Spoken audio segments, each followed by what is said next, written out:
Take thy knife, chip, and shatter.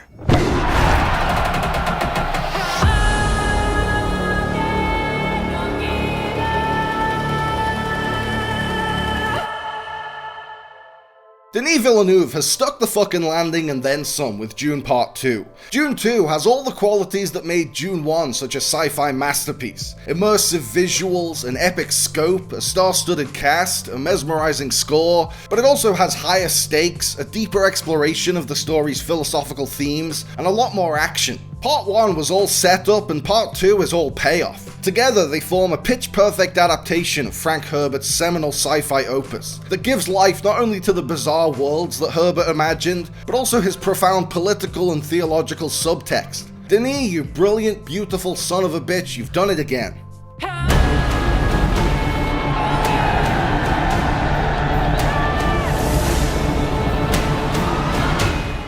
This video will contain full spoilers for Dune Part 2. On a technical level, Dune Part 2 is every bit the cinematic marvel that Part 1 was. Everyone who contributed to the stunning vision of Part 1 is firing on all cylinders again in Part 2. Greg Fraser's cinematography is just as breathtaking the second time around, once again immersing viewers in a truly otherworldly vision of Arrakis. Hans Zimmer's score again complements those visuals beautifully with a really ethereal, out-of-this-world sound. And of course, Denis Villeneuve's visionary direction pulls the whole thing together. Much like its predecessor, Dune 2 operates perfectly as both a chapter of a larger story and a staggering epic in its own right. As much as Part 2 is the second half of the story Villeneuve started in Part 1, and a double bill of the two will make for a seamless 5-hour viewing experience, it's an even bigger and bolder cinematic undertaking than Part 1. Hail, Messiah! I'm not the Messiah! I say you are, Lord, and I should know. I followed a few. The deliberation over whether or not Paul Atreides is the Messiah gets a bit Life of Brian at times. I am not the Messiah, do you understand? Honestly! Only the true Messiah denies his divinity. All right, I am the Messiah! He is the Messiah! But it's interesting to see the weight of that messianic burden and the dark path it sends Paul down. Ben Parker posited that with great power comes great responsibility, but Paul's arc in Dune 2 takes a look at the uglier side of that coin. With great power comes great hubris and greed and corruption. Timothée Chalamet plays that journey spectacularly. He brings the same brooding nuance that he brought to Part 1, but he also deepens the character with feelings of self-doubt and a bad temper. Zendaya fans felt shortchanged by her limited screen time in Dune Part 1. She was put on all the posters and featured in all the trailers and sent on the press tour. Then in the actual movie, she only popped up in a couple of dream sequences and had a brief cameo at the very end. Dune 2 makes up for that with a huge integral role for Zendaya's Chani. As Paul descends into moral ambiguity and becomes an anti-hero, Chani becomes the sequel's protagonist. She's a fierce warrior ready to take on the Harkonnen forces, but she's also wary of the consequences of starting a holy war, something that Paul neglects to consider in his narrow-minded quest for revenge.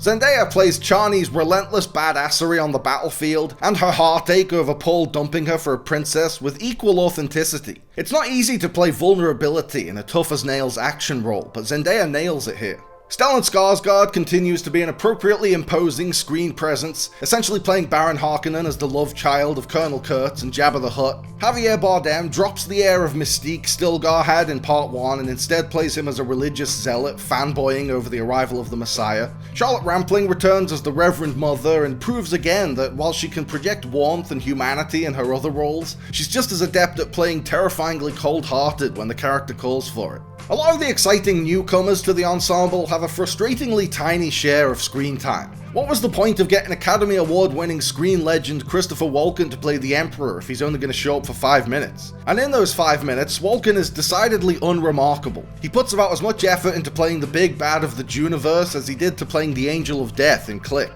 Florence Pugh puts in a lot more effort and gets a bit more screen time than Walken, but she spends most of it delivering exposition. Princess Irulan has a really interesting arc in this movie as she goes from pledging undying allegiance to her dad to accepting his rival's hand in marriage, but that entire journey is covered in just a couple of scenes. Out of all the new additions to the cast, Austin Butler is the only one who really gets to shine. There's been a lot of talk about how Butler's bald cap and fake teeth make him unrecognizable as Harkonnen heir Thade Rother, but he's not just physically unrecognizable, he also disappears into the role. Butler finally sheds the last remnants of Elvis Presley to give a menacing performance like you've never seen him before. His growly voice, sinister smile, and casual cold-blooded demeanor while carrying out horrific acts of violence bring this sadistic psychopath to life much more effectively than Sting did in the David Lynch version. No offense to Sting. May thy knife chip and shatter.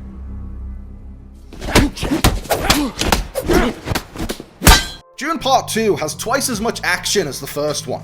It gets off to kind of a slow start as Paul and his mother learn the ways of the Fremen and there's a lot of hikes through the desert, but once it gets going, it really gets going. Denis teased the battle scenes to come in Part 2 with Paul's fleeting, action-packed visions in Part 1, and those battle scenes are worth the wait. Denis manages to bring a feeling of massive scale to each battle without losing sight of the individuals on the battlefield. He'll show two armies running into battle in a big, epic wide shot, then once they clash blades, he'll cut to an intimate tracking shot of one soldier making their way through the chaos. There are two separate tracking shots in particular that I was really impressed by. One of Zendaya slicing and dicing her way through a crowded battlefield, and one of Josh Brolin effortlessly taking on a long line of Harkonnen troops on his way to confront the Beast Raban.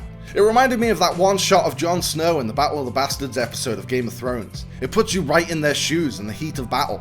One of the biggest complaints about Dune Part 1 was that it ended abruptly on a cliffhanger. Part 2's ending is also kind of abrupt, and it's also kind of a cliffhanger. The whole third act feels a bit rushed after all the build-up, but apparently it's that way in the book too, so that might have been an intentional choice to honour the source material. Maybe the ending feels more abrupt than it actually is because the movie doesn't outstay its welcome. It just flies by, so by the time it's over, it feels like there could still be another half an hour of movie. And even though it feels a bit abrupt, Dune 2's ending does have a real sense of closure and finality. It moves the story to new pastures and leaves the door open to continue in a third movie, but it's not underwhelming or anticlimactic. It's ambiguous and thought-provoking. If there is no third movie, you get to fill in the blanks for yourself. Villeneuve's Dune saga could end here and be a completely satisfying two-part story, or the franchise could keep going and adapt the rest of Herbert's series. Either way, Dune Part 2 is a mind-blowing achievement in and of itself.